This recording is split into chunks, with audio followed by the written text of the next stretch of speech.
Bismillah, Assalamualaikum warahmatullahi wabarakatuh. Waalaikumsalam warahmatullahi Alhamdulillahirabbil alamin wassalatu wassalamu ala asrofil anbiya'i wal mursalin wa ala alihi wa ashabihi Rasul hazimain. Amma ba'du, segala puji syukur kita panjatkan kehadirat Allah Subhanahu wa taala. Karena atas nikmatnya lah kita masih terus dapat melakukan pembelajaran pada pagi hari ini. Salawat serta salam kita hadiahkan kepada junjungan kita Nabi besar Muhammad SAW. Semoga kelak kita mendapatkan syafaatnya di yaumil akhir. Allahumma amin. Anak-anak ustazah, ini masih 16 orang ya. Kemana yang lain? Ini yang hadir sehat semuanya. Aresya, Anasya, Aresya. Oh, alhamdulillah sehat. Ya kak, Ustazah mau tanya-tanya dulu nih. Minggu lalu video apa yang sudah Ustazah tampilkan di sini? Yang kakak simak. Video apa?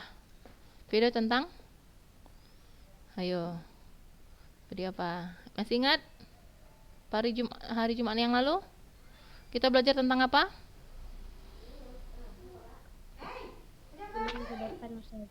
Guling depan.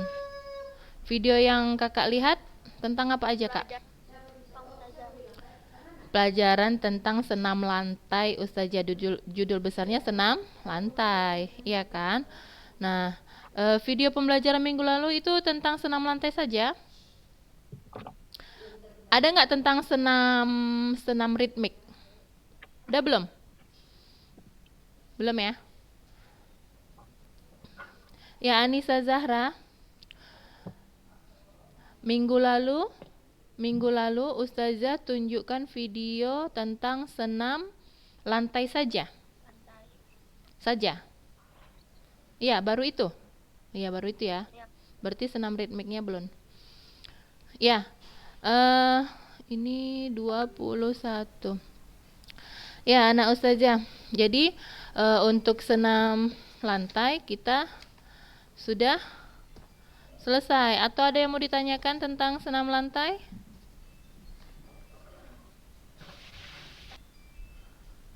Ada? Nah, memang di buku kita, ya anak Ustazah, yang kita pelajari itu adalah apa saja?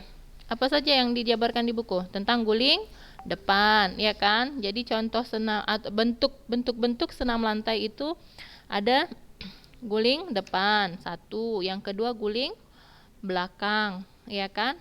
2. Kemudian apalagi guling lenting.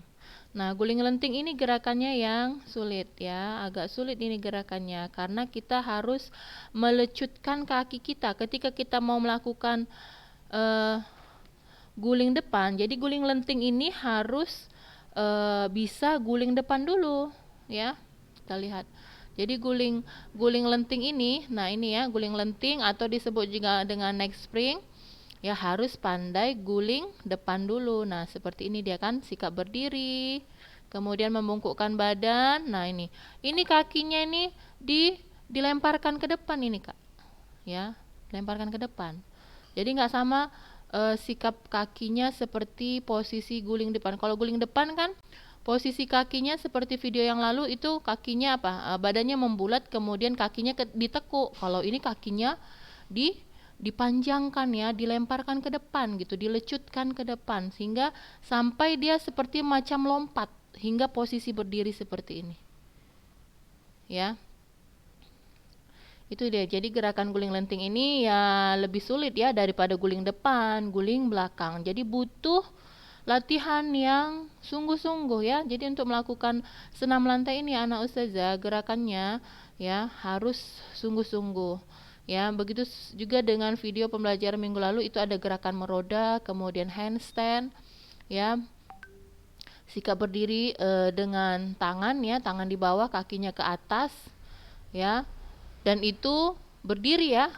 Jadi ada beberapa menit posisinya diam, itu handstand ya. Kalau gerakan meroda kan ya harus bisa handstand dulu, harus bisa handstand, karena handstand ini apa? Bertumpu dengan kedua tangan. Begitu juga dengan gerakan meroda, bertumpu pada kedua tangan. Ditambah lagi dia harus berputar ke samping dengan sikap kaki di atas. Ya kan? Jadi harus bisa dulu handstand ya. Dilatih seperti itu.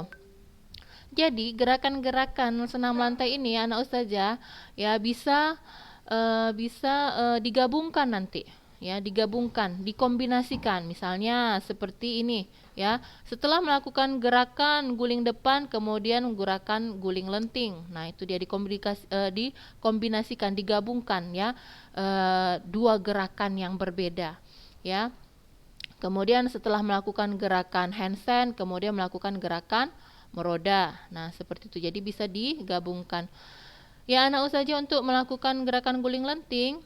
Nah, di sini ada sikap awalnya ya. Ini udah kita bahas ya. Minggu lalu udah apa belum? Alia Azizah. Udah apa belum, Kak? Rasa Baru setengah ini saja, yang masih yang bagian awal-awalnya saja. Iya ya. Tapi kira-kira paham ya ini guling lenting ya? Karena kemarin ingat saja udah saja jabarkan ya kan. Kemudian kita lihat video bentuk-bentuk senam lantai. Walaupun mungkin guling lenting ini kemarin nggak ada ya videonya ya, contohnya ya. Karena hanya 4 contoh saja yang minggu lalu itu. Ya, guling lenting ini nggak ada. Cuma ya seperti yang saya bilang, senam lantai ini banyak sekali bentuk-bentuknya ya. Ya, ini gerakannya ya anak saja. Paling nggak anak saja paham dari pengertiannya. Apa itu pengertiannya? Suatu gerakan lenting badan ke atas depan yang disebabkan oleh lemparan kedua kaki. Nah, lemparan kedua kaki. Jadi kaki kita lemparkan ke depan ya. Ke atas depan dan tolakan kedua tangan dari sikap setengah guling belakang atau setengah guling depan ya. Jadi bisa guling depan, guling belakang ya. Dengan kedua kaki rapat dan lurus ke atas dan lutut lurus ke atas. Nah, ini diawali dengan guling depan. Ya. Nah, adapun selanjutnya ini adalah pembelajaran tentang guling lenting, cara-caranya anak ustazah. Jadi ini cara-cara melakukannya, ya. Nah, ini anak ustazah bisa lihat nih. Jadi ini kakinya ini lurus ke atas, kemudian dilemparkan ya. Nah, sampai badan kita bisa tegak berdiri. Ya. Nah, ini dengan bantuan. Jadi ustazah akan tunjukkan gambarnya saja, anak ustazah bisa mengamatinya. Ya. Nah, ini dia.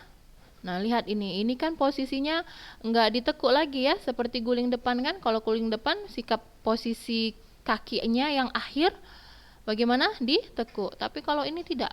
Lihat, dilemparkan ke depan, nanti badan kita terangkat ya.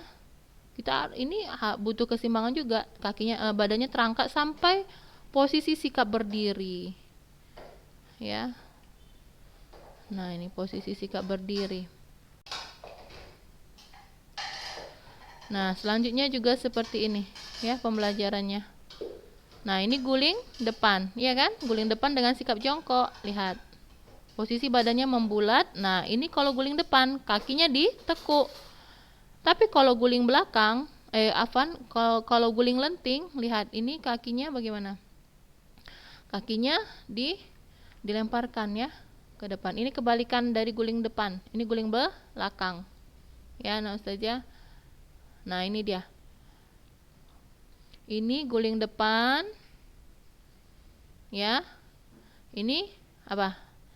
Guling lenting. Kalau guling lenting, lihat kakinya ke atas, tidak ditekuk. Ya. Nah, itu perbedaannya. Nah, ini guling depan, habis itu lanjut guling lenting. Ya.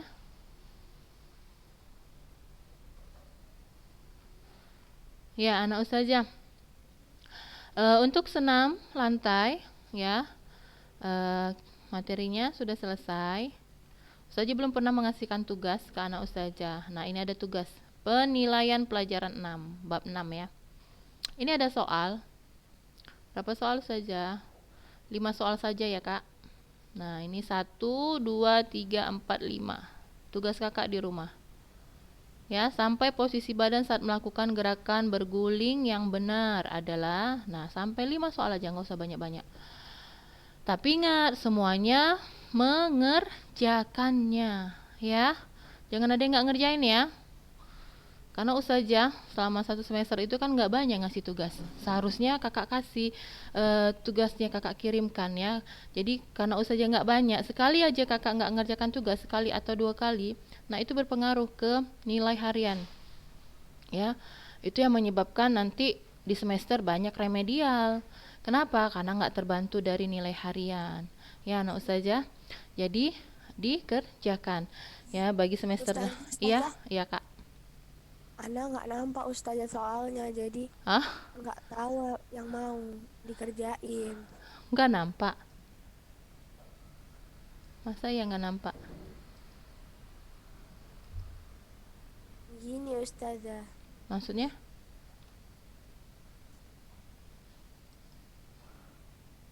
udah nampak ustazah, udah nampak.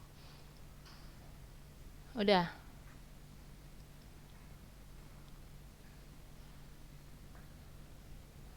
Udah Kak, udah nampak semua? Hah? Nampak ustazah. Ya, ada lagi yang mau ditanya tentang ini soalnya?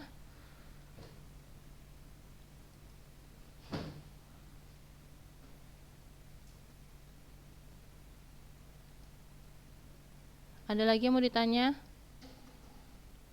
Ada ya. Untuk soal. Udah Kak.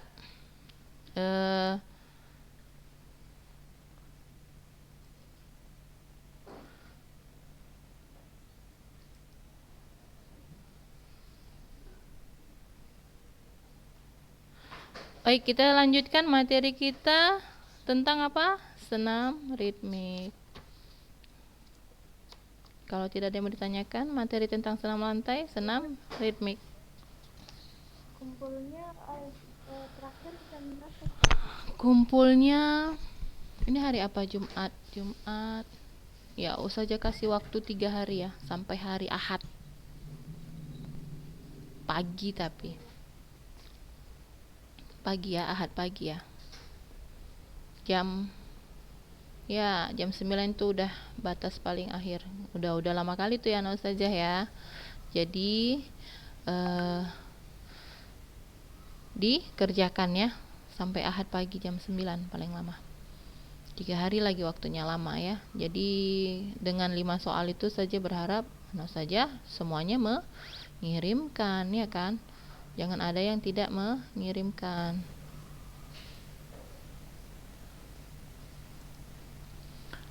Ada yang mau ditanya lagi? Nggak ada ya. Kita lanjut materi kita tentang senam ritmik. Apa itu senam ritmik? Siapa yang bisa jawab? Naila Trihapsari. Apa senam ritmik, Kak?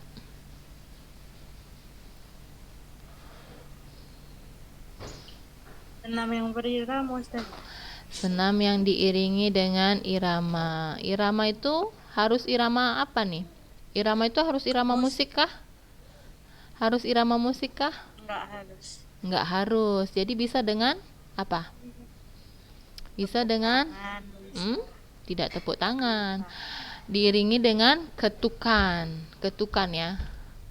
Ya, ketukan atau hitungan. Hitungan, iya kan? Hitungan 1 sampai 8. Ya.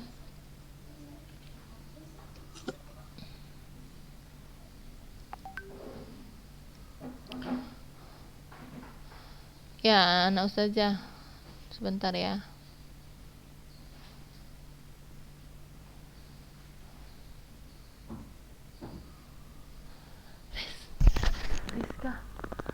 Mana balikkan ini, kakak kok lupa share screen ya. Udah terkali tadi. Oh yang itu. Kalian nggak nampak.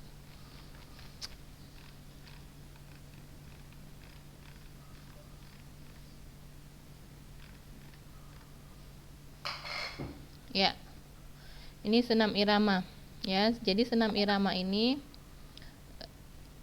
ya disebut juga aktivitas gerak berirama. Ya, gerakan senam yang dilakukan dalam, kalau di sini anak saja dikatakan irama musik ya, atau pembelajaran bebas yang dilakukan secara berirama. Jadi irama di sini tidak harus dengan musik ya. Aktivitas gerak berirama dapat dilakukan dengan menggunakan alat ataupun tidak menggunakan alat.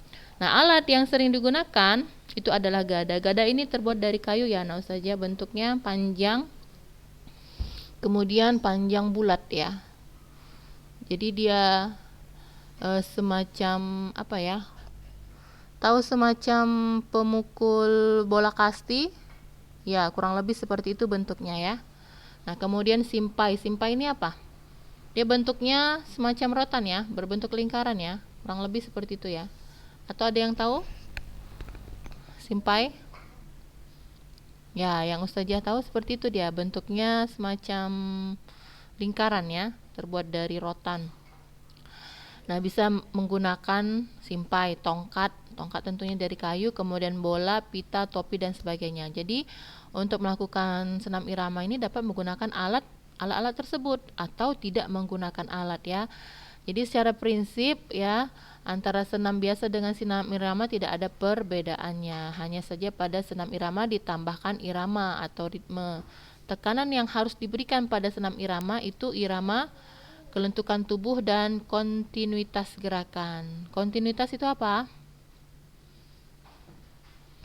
Gerakannya yang harus serasi ya.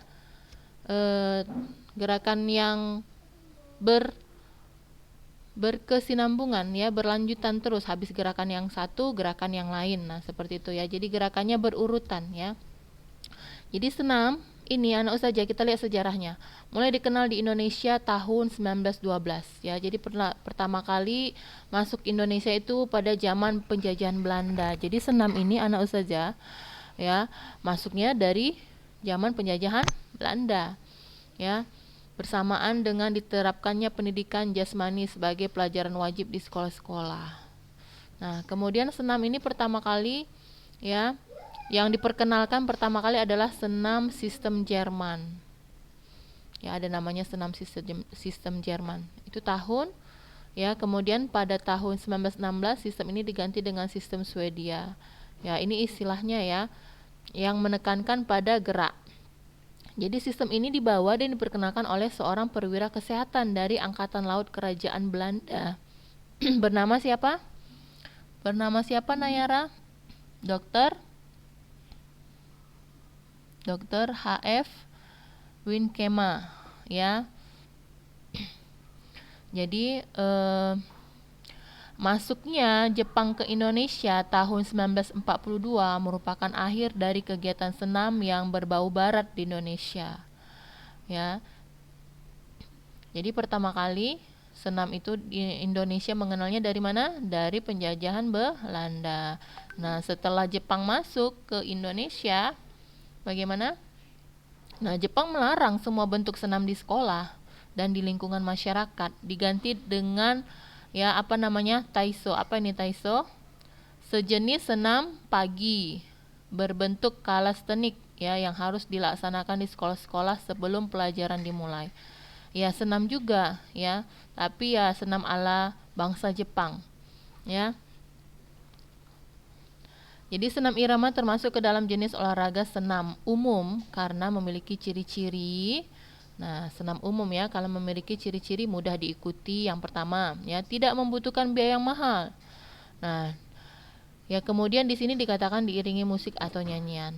Yang melibatkan banyak peserta dan bermanfaat untuk kesehatan tubuh. Jadi anak ustazah ya memang kalau kita lihat ya bahwa sekarang ini banyak sekali ya yang melakukan gerakan senam itu dengan apa? Musik. Ya, Kalau ada musik makin asik, iya kan gerakannya kan. Nah, sementara dalam syariat Islam musik itu bagaimana? Tidak dibolehkan ya. Musik itu tidak dibolehkan. Ya, nyanyian itu tidak dibolehkan anak ustazah. Ya, musik lah yang jelas ya karena pakai irama musik. Nah, jadi kalau kita praktek di sekolah anak ustazah, nah kita pakai hitungan yang ustazah praktekkan dengan kakak-kakak kelas yang sudah ya. Nah, itu kita pakai hitungan saja 1 sampai 8 hitungan ya. Jadi itu juga gerakannya asik ya. Apalagi kita buat gerakan sendiri, kita karang sendiri dengan dengan kreativitas kita sendiri. Jadi gerakannya itu ya menyenangkan gitu. Jadi nggak ada orang yang senam itu ya harus dengan musik dulu baru asik. Enggak, ya nggak harus ya anak ustazah. Terlebih-lebih dalam syariat Islam kita juga melarang musik ya. Musik itu dilarang. Jadi anak ustazah ya kalau misalnya kita terkontaminasi dengan musik, nah kita coba alihkan dengan membaca Al-Quran. Al-Quran itu juga bisa kita nyanyikan, kita lagukan, bahkan banyak ya, banyak cara melakukannya, cara menyanyikannya kan. Yang jelas ya harus bagaimana? Yang utama ya harus benar dulu cara membacanya, tajwidnya, makhrajnya ya itu kan. Jadi tiada yang lebih bermanfaat ya dibandingkan dengan musik dibandingkan dengan antara musik dan Al-Quran ya Al-Quran ya. Jadi karena musik itu ya manfaatnya nggak ada ya, dari segi syariat Islam itu manfaatnya nggak ada, bahkan melalaikan ya. Jadi lebih baik dengan menghafalkan Al-Quran ya, pahalanya banyak ya, kita juga jadi hafal. Nah itu lebih banyak pahalanya. Sementara dengan musik, nyanyian ya itu hanya sifatnya melalaikan saja ya, dan sia-sia. Makanya di syariat Islam itu tidak dibolehkan musik ya.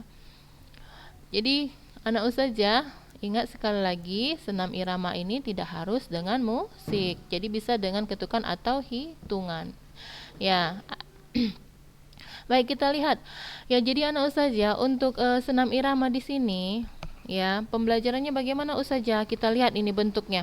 Jadi kalau di buku kita anak ustazah ustazah seringkali kalau ngajar tentang senam irama ini, setelah sejarahnya, pengertiannya, kemudian sejarahnya, terus kita praktek ya, praktek di kelas buat kelompok ya. Jadi masing-masing kelompok itu berkreativitas buat bentuk gerakan senam yang ya, gerakan senamnya ya gerakan senam biasa, senam kebugaran jasmani ya. Jadi kalau kita amati pada buku ini mungkin anak ustazah akan bingung gitu, karena memang harusnya praktek ya. Nah ini gambarnya juga nggak jelas ya, memang harus tatap muka gitu. Makanya untuk senam irama ini ya ustazah akan menunjukkan salah satu ya contoh gerak senam kebugaran jasmani ya. Walaupun anak ustazah kalau kita karang sendiri, ustazah nggak ingin gerakan senam itu yang seperti senam aerobik. Senam aerobik itu apa? Senamnya bebas ya anak ustazah ya, ada percampuran antara senam kebugaran jasmani kemudian berbentuk tari-tarian. Nah itu kalau kita praktek di sekolah, di kelas, nah itu kita hindari ya, bentuknya semacam tari-tarian. Jadi bentuknya gimana ustazah? Ya gerakan dari gerakan kepala, pemanasan, pendinginan, pemanasan, latihan inti, pendinginan. Kan itu biasanya ya senam senam ritme itu seperti itu kan? Terdiri dari 3 macam bentuk. Apa itu? Pemanasan ya, kemudian latihan inti, latihan pendinginan. Jadi kita bisa banyak melihat bentuk-bentuk contoh senam ya dari media lain. Tapi kita ambil gerakannya ya gerakan yang biasa saja ya, tidak digabungkan dengan tarian. Walaupun nanti yang video ustazah tunjukkan ini ada 1-2 gerakan saja yang mungkin kayak nari ya. Nah, tapi itu kita abaikan saja ya. Tapi kalau kita praktek, kita hindarin. Ya bentuk senamnya, bentuk gerakannya semacam tari-tarian itu kita hindari. Ya, tapi tetap menyenangkan ya kalau kita bisa berkreativitas membuat gerakan senam sendiri. Nah boleh juga contoh dari media lain, tapi ya gerakannya yang biasa saja ya. Anak ustazah terdiri dari gerakan apa? Ayunan lengan, kepala, kaki, ya seperti itu ya. Nah, nanti kalau jadi ustazah nggak begitu menjabarkan yang di sini ya, ustazah. Ya, jadi kita langsung lihat video pembelajarannya nanti ya. Contoh, salah satu contoh senam kebugaran jasmani. Nah, kalau ini saja mungkin anak saja bingung ya kan, karena nanti gerak langkah kaki, kaki kiri, kaki kanan, gimana gerakannya ini, harus dibaca benar, dipahami benar ini materinya. Jadi saja sering nggak mengikutin ini ya. Jadi